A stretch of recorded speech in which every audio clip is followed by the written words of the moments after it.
Alors messieurs, très important, il termine le Rav. Écoutez bien. Donc on a parlé de l'importance de la simcha. Mais attention, attention. L'importance de la simcha, de la fête, c'est réjouir donc la femme, les enfants, se réjouir avec les invités. Mais attention, il dit le Rav, ou bisimchato lo, mais à ta joie, itarev les sameach levanim ve'evionim. Ne pas jamais oublier les pauvres d'Israël. Une joie complète d'un juif ne pas être complète et entière s'il ne fait pas attention à ses prochains.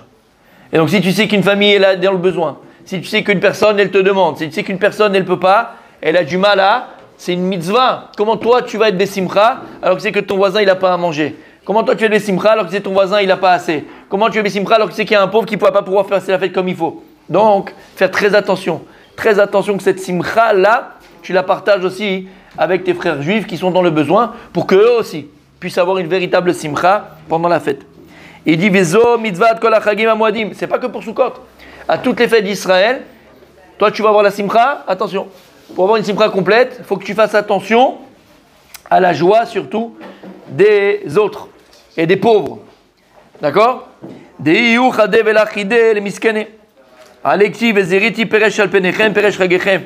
Parce que si toi tu es content, toi tu as la simcha et tu es capable de voir ton voisin juif qui est dans la tristesse parce qu'il n'a pas assez pour passer la fête, alors sur ça, Kadosh Baruch Hu, il dit c'est quoi cette simcha que tu me fais? J'ai pas besoin de ta simcha, on est une même famille. Je suis papa, il y a les enfants, et je veux que tu t'occupes des frères et sœurs qui sont pas malheureusement dans la richesse ou qui n'ont pas assez pour manger. L'école Sheken Bechag Akadosh Hazeh. Il dit à plus forte raison à Sukkot, puisque des Chiyuba Ramial Iten Lanim Chelek et Deushpizin. Il y a quelque chose donc il faut donner. Cette fête de la Simcha, c'est Vesamarta Bechagecha, c'est les Chagim. Donc il dit à plus forte raison pendant Sukkot, ou Behemet, on sait qu'il y a les Ushpizin qui viennent. Et comment toi tu vas accueillir les Ushpizin? Abraham, Yitzhak, Yaakov. Et même la famille qui a fait cette petite soukha, lui aussi va accueillir Abraham, Yitzhak et Yaakov. Mais s'il n'a pas sur sa table comment accueillir Abraham, Yitzhak et Yaakov, quel simcha il peut avoir lui-même? Alors tu dois faire en sorte qu'il ait cette joie comme toi. Shimenoten mekalkelinoto. Klalot imratson meushpizin. Bon, ça c'est pas moi qui le dis, c'est lui, d'accord? C'est le Rav. Donc je me couvre derrière le Rav. Et dit si jamais les ushpizin, ils rentrent dans ta maison et ils voient que tout est prêt, tout est bien et la simcha, mais que tu t'es pas occupé de ton frère juif, d'accord? Et que lui, sa table, il n'y a rien dessus. Alors que tu savais, tu sais pas, mais tu savais, d'accord? Il faut d'abord demander aussi. Et tu savais qu'il n'avait pas, et tu n'as rien fait, tu as fermé l'œil. Il dit les ushpizin qui viennent chez toi, ils te maudissent. Bon, c'est pas moi, hein, c'est le Rav, d'accord? Mais ne dites pas, commencez pas, d'accord? C'est pas moi. Chez l'Oneda, ok, c'est moi. C'est le Peleyouet. Le Peleyouet, mon tzaddik. Vimiten Isaro Brachot Men Kemifrosh Bezwa Akadosh. Ilazot. Yechera Da'ish Veilafet Veichafet Biuracha Veloi Garam Ilazmin Al Shulchan Aruch Ani. Et donc, si toi tu veux la bracha, bien au contraire, tu veux que les ushpizin te bénissent quand tu viens chez toi, d'accord? Alors, c'est bien aussi d'accueillir des pauvres même dans sa soukha. C'est très important. Alors, ce qu'on peut faire aussi, par exemple, il y a certains, tu fais une soukha dans ton immeuble et tu l'ouvres à tout le monde. Tu vas chez tous les voisins, tu n'as pas la porte, regarde, j'ai construit une soukha, quand vous voulez, vous allez manger. Il y a je raconte il y a une truc, mamash, Ashgacha Pratit. Ashgacha Pratit, d'accord? Donc là, je suis chez mes parents pendant quelques temps, parce que voilà, j'ai pas de... Bref, vous savez. Et dans l'immeuble, c'était la maison de mes grands-parents. Mais dans cet immeuble-là, il n'y a jamais eu de soukha là-bas. Jamais. Quand on allait chez ma grand-mère, il fallait aller au kikar pour manger. Si on avait vraiment mangé du pain, on allait au kikar ou dans des soukhot de synagogue. Jamais. Moi, j'ai 45, donc en 40 ans que j'ai été là-bas, j'ai jamais eu de soukha. On allait toujours manger à droite à gauche. Là, hier, il y a un type qui monte chez mes parents, un Français. Il dit, regardez, j'ai construit une petite soukha là, machin, dans le parking. C'est pour moi, mais machin. Vous mettez quand vous voulez, vous mettez le cheshmal, il y a le croûte, et vous me venir manger quand vous voulez. Comment ça s'appelle? Siyata Lishmaya. Je ne sais pas comment faire. En bas de la maison. C'est pas Siyata Lishmaya? Mais ce gars-là, il a fait une grande mitzvah. Lama. Et toi aussi, si tu comptes ta soukha, tu tapes chez tous les voisins, qui sont religieux, pas religieux, moi religieux, ce que tu veux. C'est ouvert à tout le monde. Celui qui veut, il vient manger. Rien que ça, déjà, c'est quelque chose d'énorme. Et quand les... C'est Mickaël qui l'a envoyé, il avait peur que tu sois chez lui une semaine. Ah là là là là là là là là. Là, je dément. Non, Mickaël, c'est pas vrai. Non, c'est pas vrai. Je dément. En tout cas, quand tu es capable de faire une chose pareille, ouvrir ta souka à tout Israël, et encore plus avoir d'animim dans ta souka, alors il dit, Atam evi bracha, t'amènes la bracha des Ushpizin. Ils te bénissent les Ushpizin. Ils te bénissent les Ushpizin.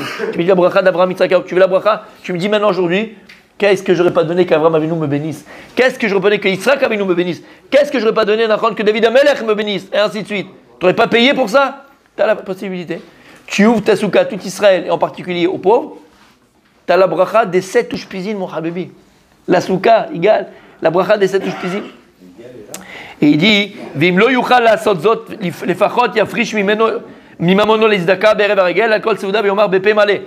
Et il dit, mais s'il peut pas faire ça, les fachot, tu prends un peu de ton argent, tu mets un petit peu de ton argent, tu le sépares de ton argent, tu le mets de côté, tu mets devant toi, et tu dis avec ta bouche, Ze ani hotel izdaka, et tu le dis, cet argent-là, je vais le donner à l'izdaka, l'irvod aniim de l'chag Sukkot. Tu prends cet argent et t'es mechalek oto. Bijul chelek Avraham. Et qu'est-ce que tu dis? Pas simplement. Tu dis, je prends cet argent et je vais le donner aux pauvres. Ça, c'est Bisrout Avraham Avinu. Et tu dis pour tous les Ushpizin comme ça.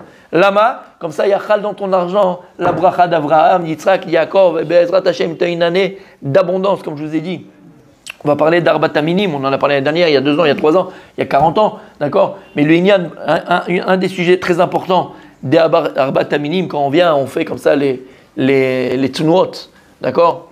Est, ouest, d'accord, Darom, machin, tout ça, c'est Kedé, comme ça dit le Harizal, c'est pour faire descendre le Shefa. C'est pour faire descendre toute l'abondance que Dieu il a prévue pour toi, pour toute l'année. C'est comme ça que tu vas recevoir, voilà. C'est comme si tu as fait les fêtes, tu as fait le machin, tu as truqué, tu as parlé au banquier, il t'a truqué, il t'a dit écoutez, il t'a pas de coup de fil, c'est bon.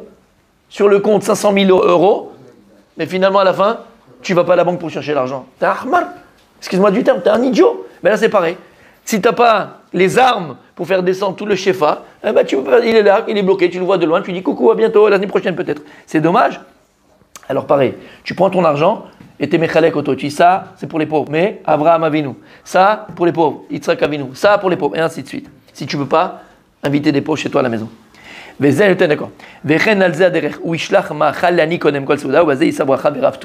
Ou bien, tu peux envoyer à des familles des repas prêts. Il y a des catering.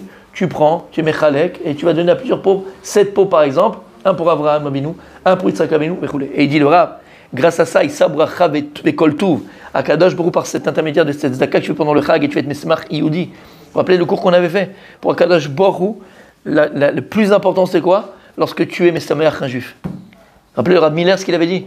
Lorsque le type il est venu le voir, il lui a dit qu'est-ce que je dois faire? Il a dit Ten chiyuch. Ten chiyuch. Qu'est-ce que je dois faire pour cette nouvelle année? Il lui dit voilà, prends sur toi de toujours sourire à un juif. Et à chaque fois, tu vas réjouir un juif. C'est le passeport pour être inscrit dans les livres de la vie. Alors chez Niske Be'ezrat Hashem, de faire partie des gens qui réjouissent leurs frères. Et par cela même, on réjouit à Kadosh Baruch Hu. Et que Dieu soit toujours fier de nous, comme notre Père il est fier de nous. Mamash, que Dieu soit fier de nous. Qu'on soit Be'emet, Be'afta lecha kamocha. Qu'on soit conscient combien Kadosh Baruch Hu il chérit ceux qui chérissent ses enfants. On va avoir la joie, que Dieu amène la joie dans vos maisons. Be'ezrat Hashem.